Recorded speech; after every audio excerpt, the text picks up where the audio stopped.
Hi everyone, my name is Elizabeth Egan, and I'm excited to talk to you today about my digital story, which is called Changing the Norm of the Journalism Industry. So for this story, I focused my micro-documentary on Susanna Claire Perry, who is a sophomore at UNC Chapel Hill, and she's studying media and journalism, and she had the opportunity to be the city and state editor at the Daily Tar Heel, which is UNC's student-run newspaper, over the summer of 2020. The story is about her as a journalist and how she was inspired to become a journalist because of the Black Lives Matter protest that she covered in Raleigh over the summer.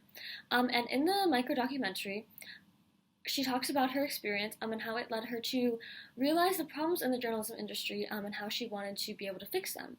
So I will now play my video. Kind of stumbled into the whole journalism thing a little bit through a myriad of opportunities. I was able to be the city and state editor at the Daily Tar Heel over the summer. I kind of stumbled into one of the craziest summers to exist in news coverage in a really long time. As a reporter previously, I very much felt like I wasn't supposed to be there when I was covering this protest.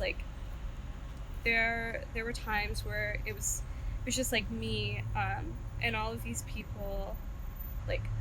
I can do this. If I couldn't do this, I wouldn't be here. Everything that I do with journalism, I really want to amplify voices that other journalists are not amplifying.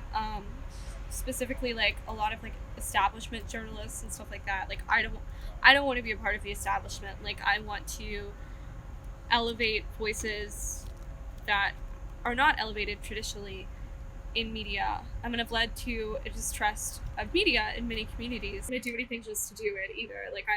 I want to write things that have an impact. I still don't feel like I'm qualified. I will never feel like I'm qualified.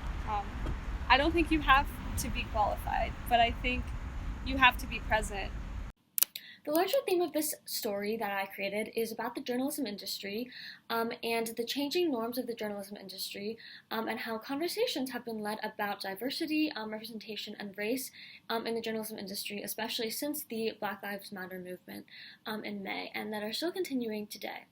Claire's story is a really good example of the conversation that's been taking place nationally about journalism. I also think since students are the future of the journalism industry, that what student journalists are doing is especially important because they will be the ones who will fix these problems of race and diversity going forward, and seeing what students care about, what they want in the future of journalism, and how they can find solutions to some of these problems and shortcomings in the media and journalism industry is especially important and interesting. The question of the standards of objectivity in the journalism industry have been called into question. Traditionally in journalism, the standard has been for reporters to remain objective, and this has meant not to pronounce their own political beliefs publicly or to participate in protests, and recently in the age of technology, not to put their own political beliefs into social media to share them as a way of remaining objective. However, with the Black Lives Matter protests, a lot of reporters, especially those who are Black or from other communities of color, wanted to be able to post on social media about the Black Lives Matter movement and condemning the killing of George Floyd and police brutality, and also wanted to be able to participate in protest to show their solidarity.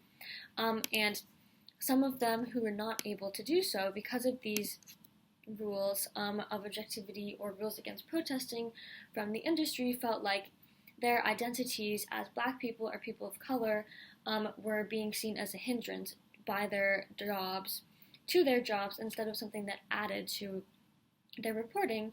And this has led a national conversation in journalism about what it means to be objective and how a lot of times the traditional standards of objectivity can harm people of color because it sees their identities as negative and something that takes away from their reporting, and they aren't able to share their full identities or who they are.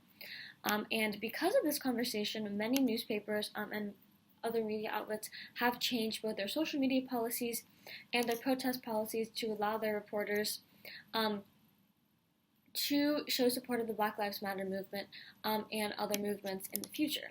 The journalism industry also has a huge lack of representation within itself. A study by the Columbia Journalism Review showed that in 1979, the American Society of News Editors projected that by the year 2000, newsrooms would be representative of the population of the United States. However, that has shown to be entirely untrue. I use some statistics from this study that show that while racial and ethnic minorities make up about 40% of the population, they make up only about 17% of newspaper staff and 13% of newspaper editors, which is not representative and is a large problem in the journalism industry, and is one of the reasons why many communities of color feel that they're not being well represented by the journalism industry because there's not good representation or diversity within the journalism industry itself. I also created this infographic to show various major news organizations. This data was all collected from this Columbia Journalism Review study. Forward, it is important for the journalism industry to change these norms and standards so that there can be more diversity, so that communities can be covered correctly and appropriately, and so there's less establishment journalism like Claire has been talking about.